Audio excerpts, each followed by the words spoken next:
ಭಾರತದ ಚುನಾವಣಾ ರಾಜಕಾರಣದಲ್ಲಿ ಸೋಲು ಮತ್ತು ಗೆಲುವಿನ ಅಂತರ ಕೆಲವೊಮ್ಮೆ ತೀರಾ ಕಡಿಮೆ ಆಗಿರ್ತದೆ. ಎಸ್ಐಆರ್ ಪ್ರಕ್ರಿಯೆ ಹೆಸರಿನಲ್ಲಿ ಇಷ್ಟು ದೊಡ್ಡ ಪ್ರಮಾಣದ ಮತದಾರರನ್ನ ಕೈಬಿಟ್ರೆ ಪ್ರಜಾಪ್ರಭುತ್ವದ ಗತಿ ಏನು? ಎಸ್ಐಆರ್ ಪ್ರಕ್ರಿಯೆ ಕೇವಲ ಒಂದು ಅಂಕಿ ಅಂಶದ ಆಟ ಅಲ್ಲ, ಅದು ಪ್ರತಿಯೊಬ್ಬ ಪ್ರಜೆಯ ರಾಜಕೀಯ ಅಸ್ತಿತ್ವದ ಪ್ರಶ್ನೆ. ನಮಸ್ಕಾರ, ಈ ದಿನ .comಗೆ ಸ್ವಾಗತ. ನಾನು ಶ್ರೀರಾಜ್ ವಕ್ವಾಡಿ. ಪಶ್ಚಿಮ ಬಂಗಾಳದ ಮತದಾರರ ಪಟ್ಟಿಯ ಪರಿಷ್ಕರಣೆ ಕುರಿತು ಸುಪ್ರೀಂ ಕೋರ್ಟ್ ವ್ಯಕ್ತಪಡಿಸಿದಂತಹ ಕಳವಳ ಭಾರತೀಯ ಪ್ರಜಾಪ್ರಭುತ್ವದ ಅಡಿಪಾಯವಾದಂತಹ ಮುಕ್ತ ಮತ್ತು ನ್ಯಾಯಸಮ್ಮತ ಚುನಾವಣೆಯ ಬಗ್ಗೆ ಗಂಭೀರ ಪ್ರಶ್ನೆಗಳನ್ನು ಎತ್ತಿದೆ.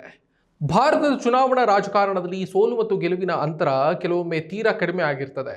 ಇಂತಹ ಸಂದರ್ಭದಲ್ಲಿ ಮತದಾರರ ಪಟ್ಟಿಯಲ್ಲಿ ನಡೆಯುವಂತಹ ಸಣ್ಣ ವ್ಯತ್ಯಾಸವೂ ಕೂಡ ಇಡೀ ಚುನಾವಣಾ ಫಲಿತಾಂಶವನ್ನೇ ಬುಡಮೇಲು ಮಾಡುವ ಶಕ್ತಿ ಹೊಂದಿರುತ್ತೆ. ಬಂಗಾಳದ ವಿಷಯದಲ್ಲಿ ಸುಪ್ರೀಂ ಕೋರ್ಟ್ನ ನ್ಯಾಯಮೂರ್ತಿಗಳಾದಂತಹ ಸೂರ್ಯಕಾಂತ್ ಮತ್ತು ಬಾಗ್ಚಿ ಅವರಿದ್ದ ಪೀಠ ಪ್ರಸ್ತಾಪಿಸಿರುವ ಅಂಶಗಳು ಇದನ್ನೇ ಒತ್ತಿ ಹೇಳಿದೆ. ನ್ಯಾಯಮೂರ್ತಿ ಬಾಗ್ಚಿ ಅವರು ಮಂಡಿಸಿದಂತಹ ವಾದ ಅತ್ಯಂತ ತಾರ್ಕಿಕ ಮತ್ತು ಗಂಭೀರ ಆದದ್ದು. ಒಂದು ಕ್ಷೇತ್ರದಲ್ಲಿ ಗೆಲುವಿನ ಅಂತರ ಕೇವಲ 2ರಷ್ಟಿದ್ದಾಗ ಅಲ್ಲಿನ ಮತದಾರರ ಪಟ್ಟಿಯಿಂದ ಸುಮಾರು 15ರಷ್ಟು ಮತದಾರರನ್ನ ಕೈ ಬಿಡುವುದು ಅಥವಾ ಅಳಿಸಿ ಹಾಕುವುದು ಆಘಾತಕಾರಿ ಸಂಗತಿ ಅಂತ ಅವರು ಹೇಳಿದರು. ಮಾತ್ರ ಅಲ್ಲದೆ, ಒಂದು ವೇಳೆ ಅರ್ಹ ಮತದಾರರನ್ನ ವ್ಯವಸ್ಥಿತವಾಗಿ ಪಟ್ಟಿಯಿಂದ ಹೊರಗಿಟ್ರೆ ಅದು ಜನಾದೇಶಕ್ಕೆ ಕೊಡಲಿ ಪೆಟ್ಟು. 15% ಮತಗಳ ವ್ಯತ್ಯಾಸ ಯಾವುದೇ ಪ್ರಬಲ ಅಭ್ಯರ್ಥಿಯನ್ನು ಸೋಲಿಸಲು ಅಥವಾ ದುರ್ಬಲ ಅಭ್ಯರ್ಥಿಯನ್ನು ಗೆಲ್ಲಿಸುವುದಕ್ಕೆ ಸಹಾಯ ಮಾಡ್ತದೆ ಅಂತ ಅವರು ಹೇಳಿದರು. ಪೀಠದಲ್ಲಿಯೇ ಭಿನ್ನಾಭಿಪ್ರಾಯ, ಕಾರ್ಯವಿಧಾನ ವರ್ಸಸ್ ನೈಜತೆ. ಈ ವಿಚಾರಣೆಯ ಸಂದರ್ಭದಲ್ಲಿ ಇಬ್ಬರು ನ್ಯಾಯಮೂರ್ತಿಗಳ ಅಭಿಪ್ರಾಯಗಳು ಭಿನ್ನ ಆಗಿದ್ವು. ನ್ಯಾಯಮೂರ್ತಿ ಸೂರ್ಯಕಾಂತ್ ಅವರು ಕಾನೂನಿನ ತಾಂತ್ರಿಕತೆಗೆ ಆದ್ಯತೆ ನೀಡಿದರು.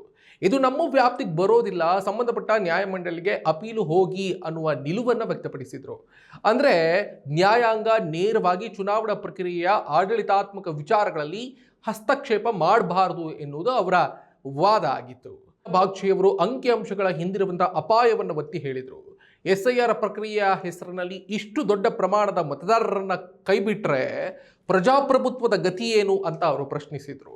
ಕೇವಲ ತಾಂತ್ರಿಕ ಕಾರಣ ನೀಡಿ ಅರ್ಜಿಯನ್ನು ವಜಾ ಮಾಡುವುದು ನ್ಯಾಯದ ದೃಷ್ಟಿಯಿಂದ ಸರಿಯಲ್ಲ ಅನ್ನುವಂತಹ ಅಭಿಪ್ರಾಯವನ್ನು ಅವರು ವ್ಯಕ್ತಪಡಿಸಿದರು. ಪ್ರಜಾಪ್ರಭುತ್ವಕ್ಕೆ ಎದುರಾಗುವಂತಹ ದೊಡ್ಡ ಕುತ್ತು. ಇನ್ನು ಪಶ್ಚಿಮ ಬಂಗಾಳದಲ್ಲಿ ಮತದಾರರ ಪಟ್ಟಿ ಪರಿಷ್ಕರಣೆ ಪ್ರಕ್ರಿಯೆ ಪಾರದರ್ಶಕ ಆಗಿದೆಯೇ ಅನ್ನುವುದು ಇಲ್ಲಿನ ಮುಖ್ಯ ಪ್ರಶ್ನೆ. ಇದರಲ್ಲಿ ರಾಜಕೀಯ ಪ್ರೇರಿತ ಹಸ್ತಕ್ಷೇಪ ಇದೆಯೇ?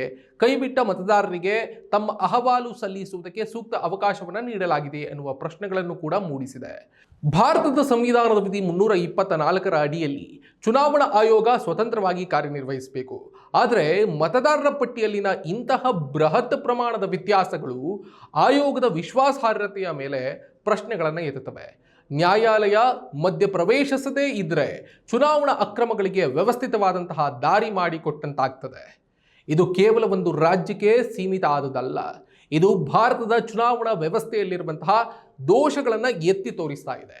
ಗೆಲುವಿನ ಅಂತರಕ್ಕಿಂತ ಮತದಾರರ ಪಟ್ಟಿಯಿಂದ ಹೊರಬಿದ್ದವರ ಸಂಖ್ಯೆ ಹೆಚ್ಚಾದಾಗ ಅಲ್ಲಿ ಜನರ ತೀರ್ಪು ಎನ್ನುವುದಕ್ಕಿಂತ ವ್ಯವಸ್ಥೆಯ ತೀರ್ಪು ಮೇಲುಗೈ ಸಾಧಿಸ್ತದೆ.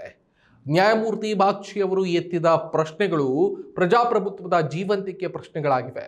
ನ್ಯಾಯಾಂಗ ಕೇವಲ ತಾಂತ್ರಿಕವಾಗಿ ನಮ್ಮ ವ್ಯಾಪ್ತಿಗೆ ಬರೋದಿಲ್ಲ ಅಂತ ಹೇಳಿ ಕೈ ತೊಳೆದುಕೊಳ್ಳುವುದಕ್ಕಿಂತ ದೇಶದ ನಾಗರಿಕರ ಮೂಲಭೂತ ಹಕ್ಕಾದಂತಹ ಮತದಾನದ ಹಕ್ಕನ್ನು ರಕ್ಷಿಸುವುದಕ್ಕೆ ಧ್ವನಿ ಎತ್ತಬೇಕಾದಂತಹ ಅನಿವಾರ್ಯತೆ ಇಂದು ಎದುರಾಗಿದೆ. ಭಾರತದಂತಹ ಬೃಹತ್ ಪ್ರಜಾಪ್ರಭುತ್ವದಲ್ಲಿ ಪ್ರತಿಯೊಂದು ಮತವೂ ನಿರ್ಣಾಯಕ. ತಾಂತ್ರಿಕ ಕಾರಣಗಳನ್ನು ನೀಡಿ ಒಂದು ನಿರ್ದಿಷ್ಟ ಸಮುದಾಯ ಅಥವಾ ಸಿದ್ಧಾಂತದ ಮತದಾರರನ್ನ ಪಟ್ಟಿಯಿಂದ ಹೊರಗಿಟ್ರೆ ಅದು ಅವರ ಸಾಂವಿಧಾನಿಕ ಹಕ್ಕಿನ ಉಲ್ಲಂಘನೆ ಆಗ್ತದೆ. ಸೋಲು ಗೆಲುವಿನ ಅಂತರ 1ರಿಂದ 2ರಷ್ಟು ಇರುವ ಕ್ಷೇತ್ರಗಳಲ್ಲಿ 10ರಿಂದ 15ರಷ್ಟು ಮತದಾರರನ್ನ ಪಟ್ಟಿಯಿಂದ ಕೈ ಬಿಡುವುದು ಇಡೀ ಚುನಾವಣೆಯ ದಿಕ್ಕನ್ನೇ ಬದಲಾಯಿಸಬಹುದು. ಚುನಾವಣಾ ಆಯೋಗ ಪಕ್ಷಪಾತ ಇಲ್ಲದೆ ಕೆಲಸ ಮಾಡಬೇಕು. ಆದರೆ ಎಸ್ಐಆರ್ ಪ್ರಕ್ರಿಯೆ ಆಡಳಿತಾರೂಢ ಪಕ್ಷದ ಕೈಗೊಂಬೆಯಾಗಿ ಕೆಲಸ ಮಾಡ್ತಾ ಇದೆ ಅನ್ನುವ ಆರೋಪ ಕೇಳಿ ಬಂದಾಗ ಮತದಾರರಲ್ಲಿ ಪ್ರಜಾಪ್ರಭುತ್ವದ ಮೇಲಿನ ನಂಬಿಕೆ ಕಡಿಮೆ ಆಗುತ್ತೆ. ಒಟ್ಟಿನಲ್ಲಿ ಎಸ್ಐಆರ್ ಪ್ರಕ್ರಿಯೆ ಕೇವಲ ಒಂದು ಅಂಕಿ ಅಂಶದ ಆಟ ಅಲ್ಲ, ಅದು ಪ್ರತಿಯೊಬ್ಬ ಪ್ರಜೆಯ ರಾಜಕೀಯ ಅಸ್ತಿತ್ವದ ಪ್ರಶ್ನೆ. ಚುನಾವಣಾ ವ್ಯವಸ್ಥೆ ಪಾರದರ್ಶಕವಾಗಿದ್ದಾಗ ಮಾತ್ರ ಪ್ರಜಾಪ್ರಭುತ್ವ ಸದೃಢವಾಗಿರುವುದಕ್ಕೆ ಸಾಧ್ಯ.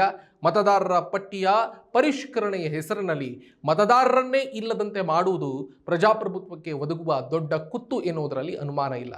ಇದಾಗಿತ್ತು ಈ ಹೊತ್ತಿನ ವಿಶೇಷ. ಮತ್ತಷ್ಟು ಸುದ್ದಿ ಮತ್ತು ಮಾಹಿತಿಗಾಗಿ ನೋಡ್ತಾ ಇರಿ ಈ ದಿನ.com. ನಮಸ್ಕಾರ. ಮತ್ತಷ್ಟು ವಿಶೇಷ ವಿಡಿಯೋಗಳನ್ನು ನೋಡಲು ಮತ್ತು ಹೊಸ ವಿಡಿಯೋಗಳ ಬಗ್ಗೆ ತಿಳಿಯಲು ಈ ದಿನ.com ಯೂಟ್ಯೂಬ್ ಚಾನೆಲ್ ಸಬ್ಸ್ಕ್ರೈಬ್ ಮಾಡಿ ಮತ್ತು ಬೆಲ್ ಐಕಾನ್ ಕ್ಲಿಕ್ ಮಾಡಿ.